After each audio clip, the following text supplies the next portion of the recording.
Hola, buenas. Para el día de hoy tenemos el primer capítulo de LB Romanos.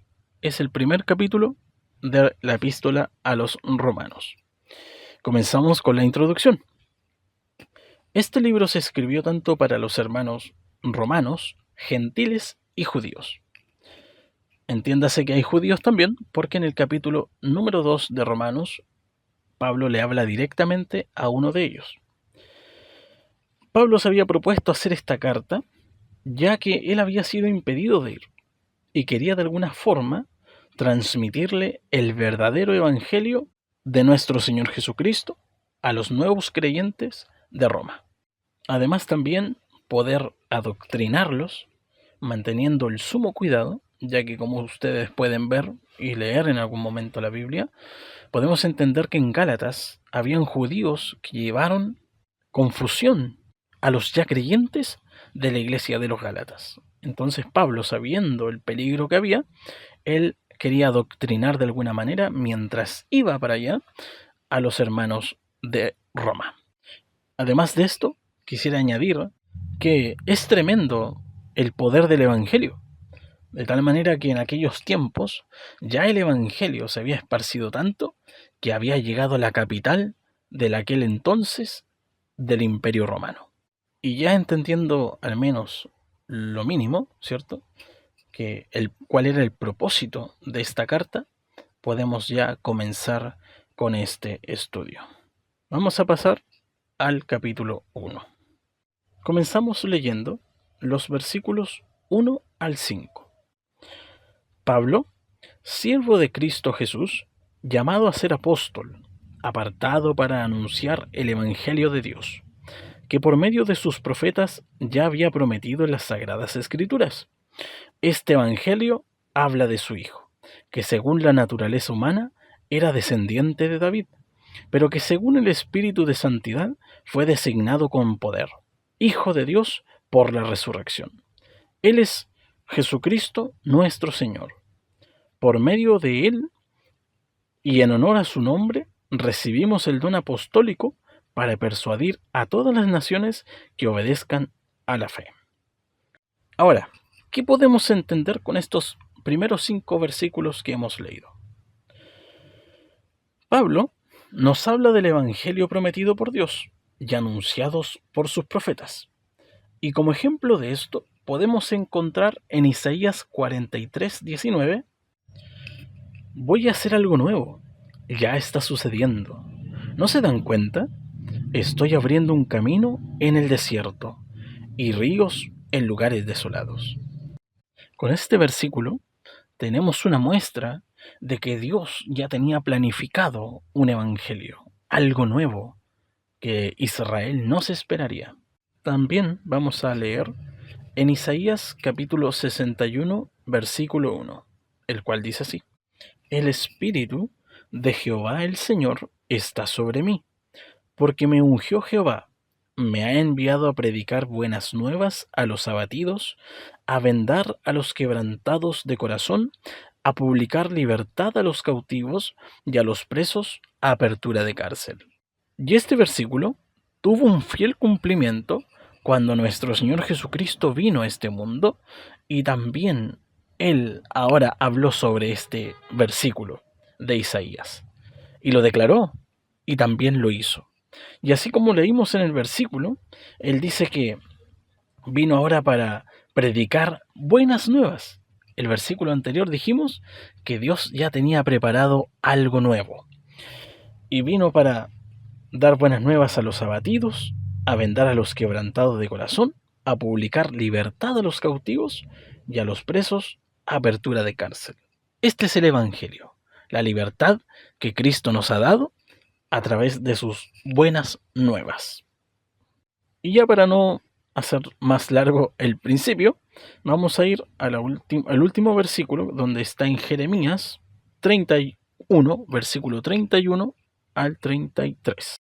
Y dice así: he aquí que vienen días, dice Jehová, en los cuales haré nuevo pacto con la casa de Israel y con la casa de Judá, no como el pacto que hice con sus padres el día que tomé su mano para sacarlos de la tierra de Egipto, porque ellos invalidaron mi pacto, aunque fui yo un marido para ellos, dice Jehová. Pero este es el pacto que haré con la casa de Israel después de aquellos días, dice Jehová.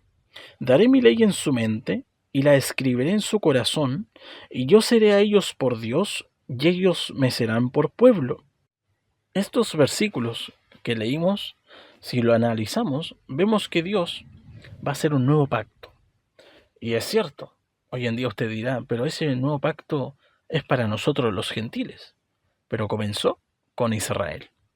Comenzó cuando Él, en la Santa Cena, ¿cierto? En el versículo que le vamos a dar lectura ahora, el cual está en Mateo, capítulo 26, versículo 28. Dice así: Esto es mi sangre del pacto, que es derramada por muchos para el perdón de pecados. Así que aquí comenzó el nuevo pacto, con el derramamiento de su sangre. Recordemos que el antiguo pacto comenzó con el derramamiento de sangre de un animal, y este nuevo pacto se inicia con el derramamiento de la sangre de nuestro Señor Jesucristo. Y así, en todo el Antiguo Testamento nos vamos a encontrar con profecías acerca de ese gran día que iba a suceder, para el bien de la raza humana. Siguiendo, podemos encontrar en Mateo, capítulo 1, versículo 1 al 16, tenemos todo el linaje de Cristo. Así que podemos ver la clara muestra de que Jesús, nuestro Mesías, el prometido, venía de Dios y de la tribu de Judá, según estaba declarado según la carne. También podemos confirmarlos en Lucas, capítulo 3, versículo 23 al 38, por si usted quiere revisarlo. Así que Jesús fue declarado Hijo de Dios con gran poder, así como lo vimos cuando Juan el Bautista, válgame la redundancia, le bautizó. Y allí Dios declaró ante todos estos testigos: Este es mi Hijo amado, en quien tengo complacencia. Y también lo declaró con gran poder cuando ni la muerte pudo sostener el poder del que lo levantó de entre los muertos. Ahora sus discípulos recibieron la gran comisión de ir por el mundo y predicar el Evangelio. De tal manera que al predicar se formó la primera iglesia. Y con esto también los misioneros, así como uno de ellos, Pablo, el cual siendo perseguidor se convirtió, por el poder de Cristo, en perseguido. Ya terminando con los primeros versículos, vamos a pasar del versículo 7 al 15. Dice así: Les escribo a todos ustedes, los amados de Dios que están en Roma, que han sido llamados a ser santos. Que Dios nuestro Padre y el Señor Jesucristo les concedan gracia y paz. En primer lugar, doy gracias a mi Dios por medio de Jesucristo por todos ustedes, pues en el mundo entero se habla bien de su fe. Dios, a quien sirvo de corazón predicando el Evangelio de su Hijo, me es testigo de que los recuerdo a ustedes sin cesar. Siempre pido en mis oraciones que, si es la voluntad de Dios, por fin se me abra ahora el camino para ir a visitarlos. Tengo muchos deseos de verlos, para impartirles algún don espiritual que los fortalezca. Mejor dicho, para que unos a otros nos animemos con la fe que compartimos. Quiero que sepan, hermanos, que aunque hasta ahora no he podido visitarlos, muchas veces me he propuesto hacerlo, para recoger algún fruto entre ustedes, tal como lo he recogido entre las otras naciones. Estoy en deuda con todos, sean cultos o incultos, instruidos o ignorantes. De allí mi gran anhelo de predicarles el Evangelio también a ustedes que están en Roma. Ya con esto podemos continuar con el estudio. Pablo, como pudieron ver, se notaba contento, alegre de que el Evangelio había llegado a ellos. Y les decía que sin cesar ora por ellos, porque siempre se acuerda de todos a quienes él le ha predicado. Ahora también Pablo comenta que la fe de ellos ha sido divulgada por todo el mundo.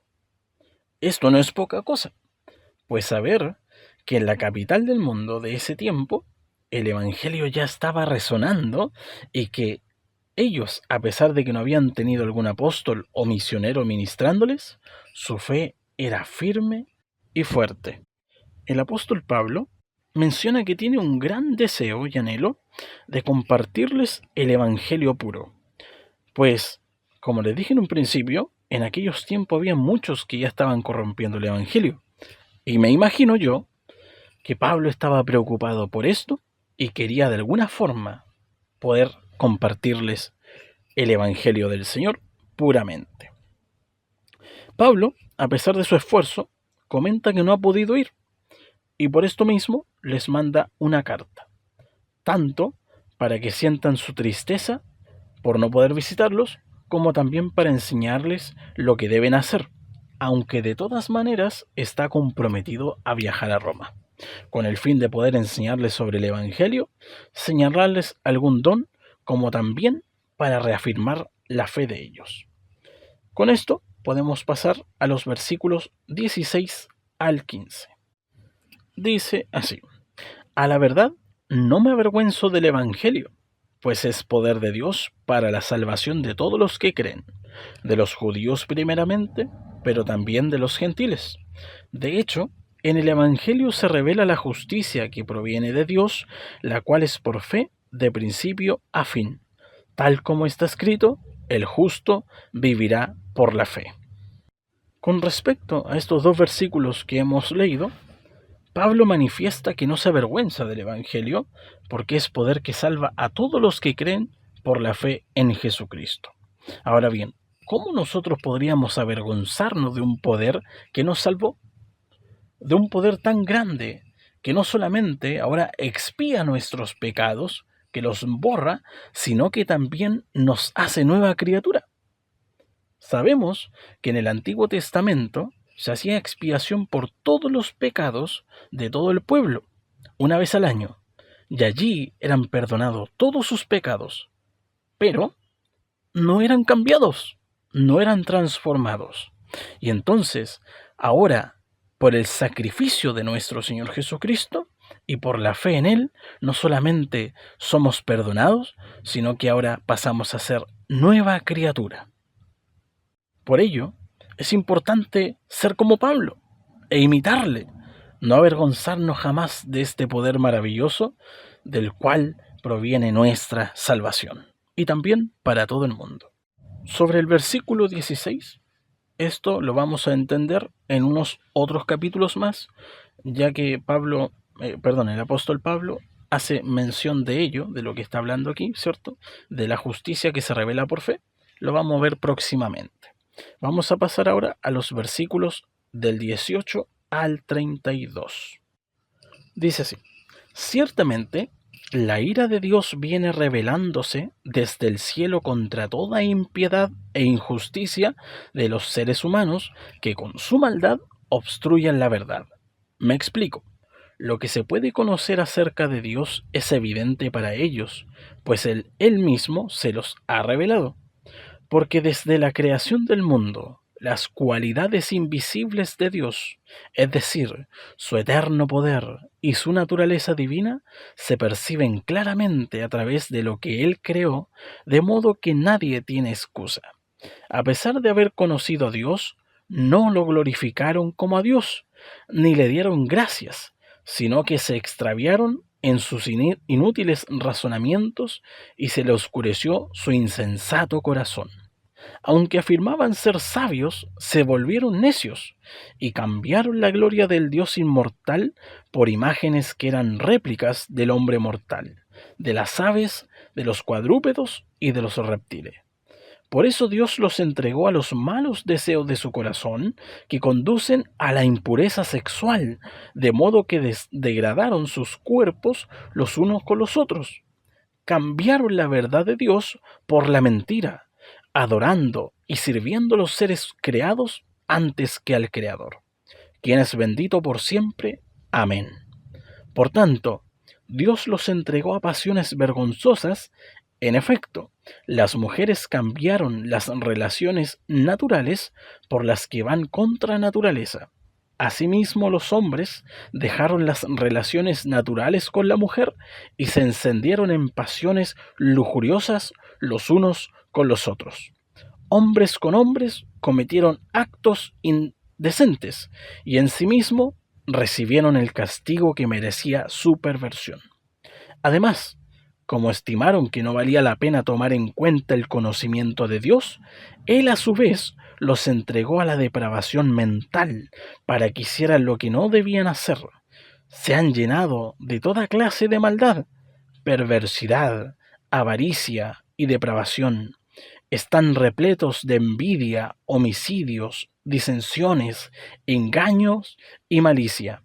Son chismosos, calumniadores, enemigos de Dios, insolentes, soberbios y arrogantes.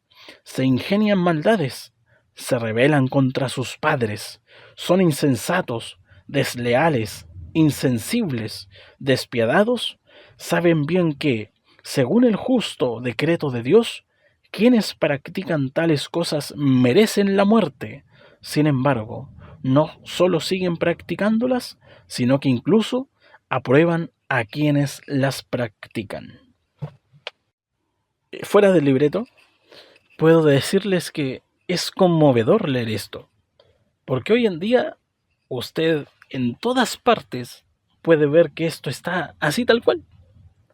Están la gente atestada de lujuria, de depravaciones, de avaricia, de engaños, de envidia, y hoy en día están atestados de odio a los padres. Entonces, con esto podemos ver la realidad de cómo el mundo ha menospreciado a Dios y lo ha desechado a Dios. Y por tanto, tal como se cumple su palabra, así como lo desechan a Él, siendo que Él muestra su existencia, Él también los entrega a sus propios corazones. Perdón por haberme salido del libreto, esto no estaba, pero sentí esta gran emoción. Ahora sí, continuamos. En estos versículos que hemos leído anteriormente, Pablo nos enseña que la ira de Dios se muestra contra los hombres que con injusticia e impiedad detienen la verdad. Y es que desde antes y hasta aquellos tiempos, y podemos decir inclusive hasta el día de hoy, la humanidad, alejada de Dios, no quiso reconocer a Dios como el verdadero creador y hacedor también de todas las cosas.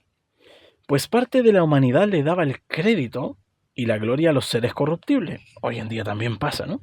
Y no solamente a los seres corruptibles, sino que a ellos mismos, a hombres mortales, así también a animales y a todo tipo de especie animal, creando así ídolos, los cuales a la semejanza de ellos estaban muertos, como le dice el Salmo 115 del 3 al 8. Nuestro Dios está en los cielos, todo lo que quiso ha hecho. Los ídolos de ellos son plata y oro, obra de manos de hombre. Tienen boca, mas no hablan, tienen ojos, mas no ven, orejas tienen, mas no oyen, tienen narices, mas no huelen, manos tienen, mas no palpan, tienen pies, mas no andan, no hablan con su garganta. Semejantes a ellos son los que lo hacen y cualquiera que confía en ellos, es decir, muertos. Así ha quedado también desde el principio. Dios ha demostrado que nada es por casualidad, pues las cosas que se ven son una clara muestra de su existencia. Digo, ¿cómo sería posible que la perfección que tiene cada parte del mundo y el universo hayan sido creadas por una explosión? ¿O por dioses creados por el hombre? ¿O por mera casualidad? Pues hoy la humanidad dice que tiene la teoría, ¿cierto?, del Big Bang, de aquella explosión que produjo todo lo que hoy en día vemos, de las plantas, de nosotros los humanos, de los animales, y llega a sonar tan ridículo que digo una frase que me llegó, y aquella frase dice que hay que tener más fe para ser ateo o para creer en la teoría de la evolución que para ser un cristiano. Porque en efecto, ¿cómo podríamos creer que todo se formó de la nada? Nuestros cuerpos son perfectos, los anticuerpos luchan. Es increíble, si uno estudia la medicina, cómo es de maravilloso el cuerpo humano. Además de los cuerpos de los animales, de cómo se genera la creación, de las plantas, de todo lo que uno ve, del aire, de la lluvia. Todo tiene un ciclo, todo está creado perfectamente. De modo que no tienen excusa. Nadie va a poder excusarse en el juicio del Señor y decir, no, pero si esto era mera coincidencia. Sin embargo, Dios muestra su poder en estas cosas creadas que nadie podría haberlo hecho, ni siquiera estos dioses hechos por ellos mismos. A diferencia de esos dioses, Dios mismo se dirigió a los hombres. Dios mismo habló con hombres y cambió sus destinos enviándolos, como en el caso de Abraham, a un lugar que él nunca había visto ni conocido.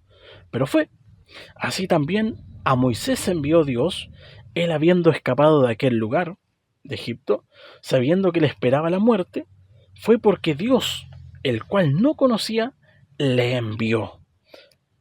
Y este mismo Dios le dio leyes contra su propia carne. Sin embargo, los dioses creados por el hombre son tan corruptos como ellos mismos. Sabemos que Dios nos demanda siempre santidad. Y por esto mismo nosotros siempre tenemos que estar alejados de el mundanerío, de la perversión, de las inmundicias. Sin embargo, los hombres crearon dioses conforme a sus propios corazones. Basta con solo mirar la mitología griega para ver las injusticias, inmoralidades y perversiones que sus mismos dioses hacían, mostrándonos no dioses, sino el verdadero corazón del hombre. Porque si ustedes en algún momento puede ver e investigar acerca de estos dioses, se dará cuenta de cuánta perversidad tenían. Se acostaban con sus propias hijas, hijos, había una inmoralidad tremenda. Pero claro, porque ellos eran así. Por tanto, como ellos profesaron ser sabios, diciendo que este Dios no era el verdadero creador, entonces Dios los entregó una mente reprobada y dejó que se dejaran guiar por su propio corazón y sus razonamientos, dándonos a mostrar Dios que ciertamente del corazón, viene lo peor. Y como consecuencia de esto, se llenaron de maldades, malos deseos, e incluso deshonraron sus propios cuerpos y mantenían relaciones sexuales fuera de lo natural, echándose hombres con hombres y mujeres con mujeres. Como un claro ejemplo de esto, tenemos a las ciudades de Sodoma y Gomorra, las cuales a través de la Biblia podemos ver los inmorales que habían llegado a ser. Pero su recompensa fue un trágico desenlace, así como lo será para todos los que practican las maldades descritas en los versículos del 29 al 31. Así como lo dijimos recién. Saben bien que, según el justo decreto de Dios, quienes practican tales cosas merecen la muerte. Sin embargo, no solo siguen practicándolas, sino que incluso aprueban a quienes las practican. Hoy en día, para ya culminar con esto, hoy en día el humano piensa que es sabio. El humano habla de cuánto de inteligencia tienes, cuál es tu nivel de inteligencia. Y el humano ha profesado ser sabio, creen ser sabios. Pero ¿a dónde los ha llevado a eso? A convertirse en verdaderos necios. Y vemos cómo ha actuado esta necedad, cómo ahora esto ha corrompido al ser humano completamente, y es que la maldad hoy en día se ha desatado.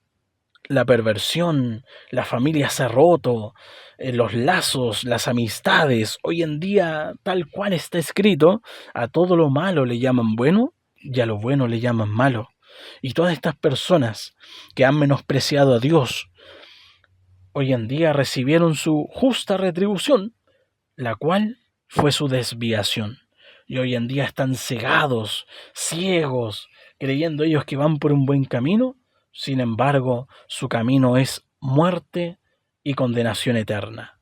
Pero esto también éramos nosotros. También estábamos cerrados en el camino. Estábamos yéndonos a ese camino que conducía a la muerte eterna, pero ahí Cristo nos dio este mensaje. Por eso el Evangelio es tan importante, que no solamente lo podamos predicar, sino que practicar, para que puedan ellos también ver que en nosotros se ha formado una nueva criatura, para que de esta manera el Evangelio pueda ser predicado y las almas puedan alcanzar la renovación de su espíritu, con el cual van a poder llegar a la vida eterna. Esto sería el día de hoy, el primer capítulo. Le doy gracias por haber estado en este momento. Espero que este estudio pueda ser provechoso para usted y muchas gracias por su tiempo. Que mi Dios les bendiga muy grandemente. Estamos en la próxima.